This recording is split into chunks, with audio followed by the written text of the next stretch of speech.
أعوذ بالله من الشيطان الرجيم.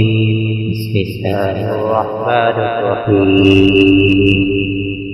أقم الصلاة لدلوك الشمس إلى غسق الليل وقرآن الفجر إن قرآن الفجر كان مشهودا ومن الليل فتهجد به نافلة لك عسى أن يبعثك ربك مقاما محمودا وقل رب أدخلني مدخل صدق وأخرجني مخرج صدق واجعل لي من لدنك سلطانا نصيرا وقل جاء الحق وزهق الباطل إن الباطل كان زهوقا وننزل من القرآن ما هو شفاء